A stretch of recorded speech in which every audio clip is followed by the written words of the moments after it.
Hello friends, welcome to tutorials by Rahul YouTube channel. Friends, ఈ వీడియోలో మనం పార్షియల్ ఫ్రాక్షన్స్లోని టైప్ 6 క్వశ్చన్స్ని డిస్కస్ చేద్దాం. టైప్ 6 అంటే క్వశ్చన్ ఈ విధంగా ఉంటుంది. ఈ విధంగా క్వశ్చన్ ఇస్తే మనం దాన్ని పార్షియల్ ఫ్రాక్షన్స్ లెక్క ఈ ఫార్ములా యూజ్ చేసి సాల్వ్ చేస్తాం. ఓకే, ఇక్కడ మీరు ఒక క్వశ్చన్ చూసుకోవచ్చు. ఇది అనేటువంటిది ఈ టైప్ 6 లెక్క ఉంది. సో దీన్ని మనం ఈ ఫార్ములా యూజ్ చేసి ఈ విధంగా పార్షియల్ ఫ్రాక్షన్స్ లెక్క విడగొడతాం. ఓకే, నెక్స్ట్ ఏం చేయాలి? ABCDEF వాల్యూస్ని ఫైండ్ అవుట్ చేయాలి. అవి ఎలా ఫైండ్ అవుట్ చేయాలో ఇప్పుడు చూద్దాం.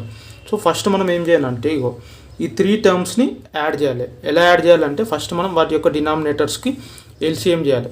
సో వాటి యొక్క డినామినేటర్స్కి ఇవి ఉన్నాయి చూడండి. ఇది ఇది ఇది ఇవి మూడిటికి LCM చేస్తే మనకి ఇది వస్తుంది. x² + 1 × x² - 2 హోల్ స్క్వేర్ వస్తుంది. సో దాన్ని మనం ఇక్కడ రాయడం జరిగింది. నెక్స్ట్ ఈ న్యూమరేటర్స్ ఎలా వచ్చాయో ఇప్పుడు చూడండి. ఈ x² + 1 టేబుల్లో ఈ మొత్తం డినామినేటర్ ఎప్పుడు వస్తుంది అంటే ఈ x² + 1ని x² - 2 హోల్ స్క్వేర్తో మల్టిప్లై చేస్తేనే కదా ఇది మొత్తం వచ్చేది. అందుకే మనం x² - 2 హోల్ స్క్వేర్ ఇంటూ ఈ న్యూమరేటర్ని ఇక్కడ రాయడం జరిగింది.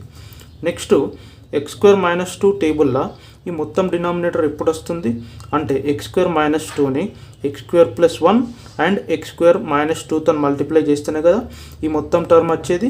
ఓకే, అందుకే మనం దాన్ని ఈ న్యూమరేటర్తో మల్టిప్లై చేసి ఇక్కడ రాయడం జరిగింది. నెక్స్ట్ x² - 2 హోల్ స్క్వేర్ టేబుల్లో ఈ మొత్తం డినామినేటర్ ఎప్పుడు వస్తుంది అంటే x² - 2ని x² + 1తో మల్టిప్లై చేస్తేనే కదా ఈ మొత్తం డినామినేటర్ వచ్చేది. అందుకే x² + 1 ఇంటూ ఈ న్యూమరేటర్ని మనం ఇక్కడ రాయడం జరిగింది. నెక్స్ట్ ఈ RHS ఈ RHS అండ్ LHS ఈ రెండిట్లలో ఈ డినామినేటర్ అనేటువంటిది సేమ్ ఉంది కాబట్టి దాన్ని మనం క్యాన్సిల్ చేయడం జరిగింది. నెక్స్ట్ ఏం మిగిలాయి? ఓన్లీ ఈ న్యూమరేటర్ అండ్ ఈ న్యూమరేటర్ టర్మ్సే మిగిలాయి. ఈ న్యూమరేటర్ టర్మ్స్లో మనం ఏం చేయాలంటే ఫస్ట్ ఇది దిక్కు ఉంది చూడండి. ఈ ఎక్స్ని మనం ఏమని రాయొచ్చు? x⁴1 × 1 అని రాయొచ్చు కదా. నెక్స్ట్ ఈ 1 ఏమని రాయొచ్చు? 1 × x⁴0 అని రాయొచ్చు కదా. నెక్స్ట్ ఈ RHS సైడ్ ఉంది చూడండి. ఈ టర్మ్ మొత్తం ఫస్ట్ దీంట్లో x⁴5 టర్మ్స్ కామన్ తీయాలి, x⁴4 యొక్క టర్మ్స్ కామన్ తీయాలి, x⁴3 యొక్క టర్మ్స్ కామన్ తీయాలి, x² యొక్క టర్మ్స్ కామన్ తీయాలి, x⁴1 టర్మ్స్ యొక్క కామన్ తీయాలి, x⁴0 టర్మ్స్ కామన్ తీయాలి. సో ఈ విధంగా రాస్తే మనకు ఈక్వేషన్ 2 అనేటువంటి వస్తుంది. ఈ ఈక్వేషన్ 2లో ఏం చేయాలంటే ఇప్పుడు ఫస్ట్ ఏం చేయాలంటే compare the coefficients of x⁴5 on both sides in equation 2. So దీంట్లో x⁴5 టర్మ్స్ యొక్క కోఎఫిషియంట్స్ని కంపేర్ చేయాలి ఈక్వేషన్ 2లో. ఇడిదిక్కు x⁴5 టర్మ్స్ ఏమున్నాయి? ఏం లేవు, అందుకే మనం 0 పెట్టుకోవాలి. సో 0 = ఇడిదిక్కు x⁴5 టర్మ్స్ యొక్క కోఎఫిషియంట్స్ ఏమున్నాయి? a + c ఉంది అంటే 0 = a + c రాయాలి. దాన్నే మనం ఇక్కడ రాసాం. 0 = a + c అని రాసాం. దీని నుంచి ఒక ఈక్వేషన్ ఫ్రేమ్ చేసాం. నెక్స్ట్ ఏం చేయాలి? Compare the coefficient of x⁴4 on both sides in equation 2. So ఇటుదిక్కు x⁴4 టర్మ్స్ యొక్క కోఎఫిషియంట్ ఏముంది? b + d ఉంది. ఇటుదిక్కు ఏముంది? ఏం లేదు, 0. అందుకే 0 = b + d అని రాయాలి. మనం దాన్నే ఇక్కడ రాసాం. 0 = b + d. సో దీని నుంచి ఇంకొక ఈక్వేషన్ వచ్చింది. నెక్స్ట్ ఏం చేయాలి? Compare the coefficient of x³ on both sides in equation 2. అంటే దీంట్లో x³ యొక్క కోఎఫిషియంట్స్ని కంపేర్ చేయాలి. ఇటు దిక్కు x³ యొక్క కోఎఫిషియంట్ ఇది ఉంది, ఇటు దిక్కు ఏముంది? 0 ఉంది. అందుకే మనం 0 = -4a - c + c. చూడండి, 0 = -4a - c + c. దాన్నే మనం ఇక్కడ రాస్తాం. సో దీంట్లో ఏం చేయాలంటే ఈ ఏ ప్లేస్లో ఏ ఉంది చూడండి. ఈ ఏ ప్లేస్లో దీన్ని సబ్స్టిట్యూట్ చేయాలి. -n సబ్స్టిట్యూట్ చేస్తే మనకి c = -e/3 అనేటువంటి ఇంకొక ఈక్వేషన్ వచ్చింది. నెక్స్ట్ ఏం చేయాలంటే compare the coefficients of x² on both sides in equation 2. Equation 2లో x² యొక్క కోఎఫిషియంట్స్ని కంపేర్ చేయాలి. ఇటు దిక్కు x² యొక్క కోఎఫిషియంట్ ఏముంది? ఏం లేవు కాబట్టి 0 అని పెట్టుకోవాలి. సో 0 = ఇటు దిక్కు ఏముంది? x² యొక్క కోఎఫిషియంట్ -4b - d + f అంటే 0 = మనం ఏమని రాయొచ్చు? -4b - d + f అని రాయొచ్చు. దీంట్లో ఏం చేయాలంటే ఇక్కడ b ఉంది చూడండి. ఈ b ప్లేస్లో ఈ -dని సబ్స్టిట్యూట్ చేయాలి. సబ్స్టిట్యూట్ చేస్తే మనకు ఇంకొక ఈక్వేషన్ వస్తుంది. d = -f/3 అనేటువంటి ఈక్వేషన్ వచ్చింది. ఓకే, నెక్స్ట్ ఏం చేయాలి? Compare the coefficients of x⁴1 on both sides in equation 2. అంటే ఈ ఈక్వేషన్ 2లో x⁴1 యొక్క కోఎఫిషియంట్స్ని కంపేర్ చేయాలి. ఇటు దిక్కు x పవర్ 1 యొక్క కోఎఫిషియంట్ ఎంత 1. సో ఇటు దిక్కు ఎంత 4a minus 2c plus c. అంటే మనం ఏమని రాయొచ్చు 1 is equals to 4a minus 2c plus e అని రాయొచ్చు కదా.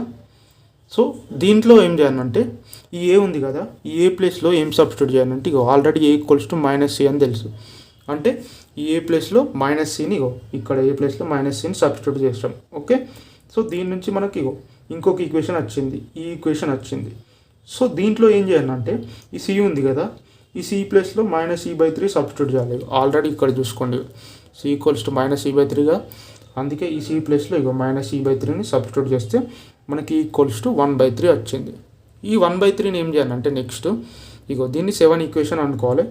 పుట్ 7 in 5 అంటే ఈక్వేషన్ 5 ఏంటిది, ఇగో ఇది కదా ఈక్వేషన్ 5.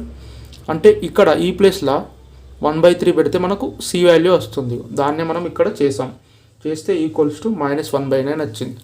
నెక్స్ట్ ఏం చేయాలంటే పుట్ 8, దీన్ని మనం ఈక్వేషన్ 8 అనుకోవాలి. ఈ 8ని మనం 3లో సబ్స్టిట్యూట్ చేయాలి. ఈక్వేషన్ 3 ఏంటిది, ఇగో ఇంతకుముందే చూసాం ఏ ఈక్వల్స్ టు -c. అంటే ఇక్కడ చూడండి, ఇక్కడ ఏ ఈక్వల్స్ టు ఈ సి వాల్యూ మైనస్ సి కదా, అందుకే ఇగో ఈ సి ప్లస్లో ఇగో ఇది సబ్స్టిట్యూట్ చేస్తే మనకు ఏ వాల్యూ వస్తుంది. నెక్స్ట్ ఏం చేయాలంటే compare the coefficients of x power 0 on both sides in equation 2. So మనం ఇంతకుముందు x పవర్ 5 కోఎఫిషియంట్స్ కంపేర్ చేసినాం, x పవర్ 4 కోఎఫిషియంట్స్ కంపేర్ చేసినాం, x³ కోఎఫిషియంట్స్ చేసినాం, x² కోఎఫిషియంట్ చేసినాం, x పవర్ 1 కోఎఫిషియంట్ చేసినాం. ఇక లాస్ట్కి మిగిలింది ఏంటిది x పవర్ 0 కోఎఫిషియంట్ కంపారిజన్ కదా, అందుకే దీన్ని మనం ఇక్కడ చేస్తున్నాం. సో ఇటు దిక్కు x పవర్ 0 కోఎఫిషియంట్ ఎంత 1. So that 1 is equals to ఇటు దిక్కు ఎంత x పవర్ 0 యొక్క coefficient 4b minus 2d plus f. అంటే మనం ఏమని రాయొచ్చు 1 ఈజ్ ఈక్వల్స్ టు ఇక్కడ చూసుకోండి 4b minus 2d plus f అని రాస్తాం. ఓకే, సో దీంట్లో ఈ ఈక్వేషన్లో b is equals to -d ఇంతకుముందు వచ్చింది చూడండి, దాన్ని సబ్స్టిట్యూట్ చేస్తే ఇగో మనకు ఈ ఈక్వేషన్ వస్తుంది. ఓకే, ఈ ఈక్వేషన్లో ఇక్కడ d ప్లేస్లో -f/3 సబ్స్టిట్యూట్ చేయాలి, ఇంతకుముందు వచ్చినటువంటి ఈక్వేషన్. సో ఈ d ప్లేస్లో -f/3ని సబ్స్టిట్యూట్ చేస్తే మనకి f ఈక్వల్స్ టు 1/3 అనేటువంటి ఒక ఈక్వేషన్ వస్తుంది. సో దీన్ని ఈక్వేషన్ 10 అనుకుందాం. సో ఈక్వేషన్ 10ని ఈక్వేషన్ 6లో సబ్స్టిట్యూట్ చేయాలి. అంటే f ఈక్వల్స్ టు 1/3ని ఈక్వేషన్ 6 అంటే ఏంటిది, ఇగో d ఈక్వల్స్ టు -f/3 కదా, అంటే ఈ f ప్లేస్లో ఇగో సబ్స్టిట్యూట్ చేయాలి. ఈ వాల్యూ సబ్స్టిట్యూట్ చేస్తే f ప్లేస్లో ఇగో 1/3 వాల్యూ సబ్స్టిట్యూట్ చేసినాం అనుకోండి, అప్పుడు d ఈక్వల్స్ టు ఏమని వస్తుంది +1/9 అనే కదా వచ్చేది, -1/9 కదా వచ్చేది. ఇగో దాన్నే మనం ఇగో ఇక్కడ రాయడం జరిగింది d ఈక్వల్స్ టు -1/9. ఓకే, ఇప్పుడు దీన్ని ఈక్వేషన్ 11 అనుకుందాం. దీన్ని 4లో సబ్స్టిట్యూట్ చేయాలి. ఈక్వేషన్ 4 ఏంటిది, ఇగో చూసుకోండి ఈక్వేషన్ 4 ఏంటిది b ఈక్వల్స్ టు -d కదా. అంటే మనం ఏం చేయాలంటే ఇంతకుముందు d వచ్చింది, ఆ dని ఇక్కడ సబ్స్టిట్యూట్ చేస్తే b వాల్యూ వస్తుంది. సో దాన్నే మనం ఇక్కడ చేయడం జరిగింది. b ఈక్వల్స్ టు -d కదా, ఇగో d ప్లేస్లో ఇగో -1/9ని సబ్స్టిట్యూట్ చేస్తే మనకు b వాల్యూ వస్తుంది. సో ఈ విధంగా మనకు ABCDEF వాల్యూస్ వచ్చినాయి. ఓకే, ఇగో ఇంతకుముందు ఇవి వచ్చినాయి కదా, ఇవి వచ్చినటువంటి వాల్యూస్ని ABCDEF వాల్యూస్ని ఇగో ఈ ఈక్వేషన్ 1లో సబ్స్టిట్యూట్ చేస్తే వచ్చిందే మనకు ఆన్సర్. సో దాన్ని ఈ ABCD వాల్యూస్ని ఆ ఈక్వేషన్ 1లో సబ్స్టిట్యూట్ చేస్తే ఇగో మనకు ఫైనల్గా ఈ ఆన్సర్ అనేటువంటిది వస్తుంది. ఓకే, ఇదే దీని యొక్క ఆన్సర్. దీనికి షార్ట్కట్ ప్రొసీజర్ అంటూ ఏమీ ఉండదు. స్పెషల్లీ ఈ టైప్ ఆఫ్ క్వశ్చన్స్కి షార్ట్కట్ ప్రొసీజర్ అంటూ ఏమీ ఉండదు. సో ఇవి అనేటువంటి చాలా లెంతీ క్వశ్చన్స్ అన్నట్టు. పార్షియల్ ఫ్రాక్షన్స్లోనే చాలా లెంతీ క్వశ్చన్స్ ఏంటి అంటే టైప్ 6 క్వశ్చన్స్. ఓకే, క్వశ్చన్ అనేటువంటిది ఇగో ఈ టైప్ ఉందనుకోండి టైప్ 6, ఇవి చాలా లెంతీ క్వశ్చన్స్. సో దీనికి షార్ట్కట్ అంటూ ఏమీ ఉండదు. సో జనరల్గా ఈ క్వశ్చన్స్ని మనం సెమిస్టర్ ఎగ్జామ్స్లోనే చూడొచ్చు, కానీ కాంపిటేటివ్ ఎగ్జామ్స్లో ఇటువంటి క్వశ్చన్స్ అడగరు. ఓకే, మీరేం వర్రీ కాకండి.